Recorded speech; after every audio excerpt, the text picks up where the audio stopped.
continuing our series, Making Black History Now, because this month, we think it's important to not only honor those who have made a difference in the past, but to also shine a light on the people who are breaking down barriers and blazing new paths right now.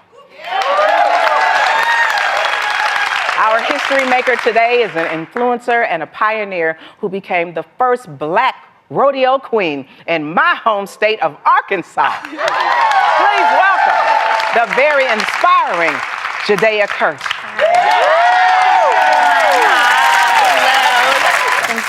So, Judea, for anyone who doesn't know, can you explain to us what a rodeo queen is? Yes. So a rodeo queen is an ambassador for the sports of rodeo. So, no matter where you're going, if you're going to a rodeo competition or anything, you're always, representing the organization that you're crowned under.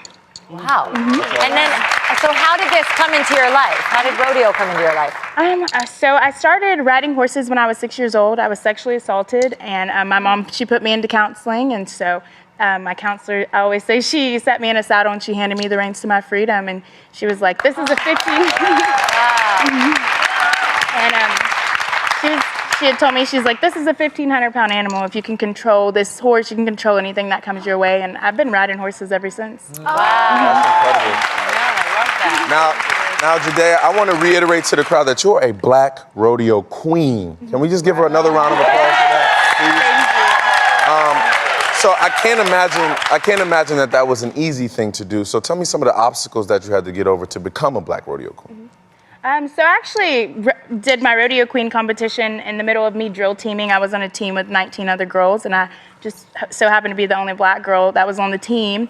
And I went through a lot of trials and tribulations just being a part of that. And they wanted me off of the team, and I actually had to write like a letter to all of my teammates and all of their families. I tried to quit the team, and the coach, she'd begged me to stay, and I was like, only if I get to read, and tell them how I know that they feel about me. And so there was names that I was called and things like that, and I got in front of all 40 parents, and I let them know that the hostility towards me was way more than, me being a competitive rider. I knew it was because of the color of my skin, and I was like 16. It was sad. It was really sad, but I dealt with a lot, yeah. But here's what you're saying. You persevered. Yes. And you didn't let that stop you. Right. And you knew your purpose. You knew why you were there. And I wish people would study the history of where cowboys came from. Yes. It is our culture too. Am I right? Yes. It's our culture too. So we're not gonna go anywhere. We're gonna step into our destiny and do what we need to do. Am I right? 100%. That's what I'm The talking. word itself, came from what they used to call, the people that went and got the cows. Go get that cowboy, yeah. That's right, that's right. Yeah. That's why Black history is American history, and people need to study it and understand it. And speaking of history, in 2017, you made history becoming Arkansas's first Black rodeo queen. So what did breaking that barrier mean to you? Well, it was 2019 before I even knew that I was the first Black rodeo queen in Arkansas. It was bittersweet.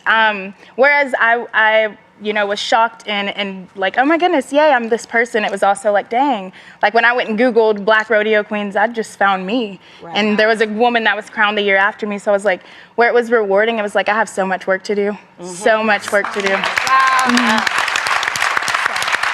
And since then, has there been a moment where you've seen the impact you've had firsthand? Yes. Oh my goodness, yes. I just hosted the first most diverse rodeo queen pageant ever this past weekend. The first Miss Rodeo Fort Smith. Yes.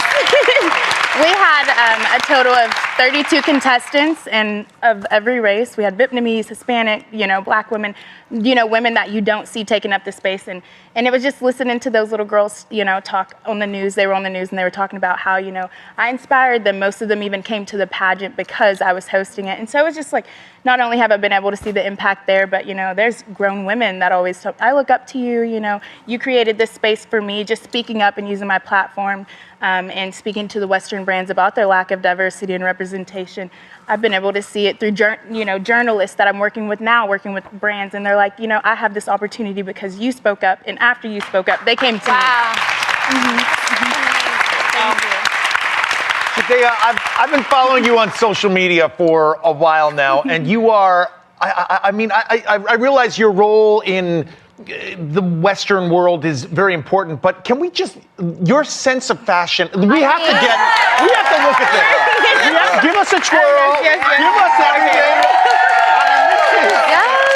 This is everything. Awesome. Talk to us about your role now as an influencer. Yeah, so I do like Western fashion influencing. I mean, I never really thought I would like get into that. I'm a cowgirl. I get down and dirty, but like, yeah, I love to style clothes. It like comes naturally. I like to do all the different colors. Like I walked by this dress, and it just so happened to be hers, and I was like, oh, that would go so cute with my hat. So yeah. Influenced me today. I am like, oh, I'm just like you. I'm in awe. You're so stunning. Thank you. Wow. All right, well, we just so happen to have our own mechanical bull outside. Jadea, would you be willing to show us how it's done? I would love to. I would absolutely love to.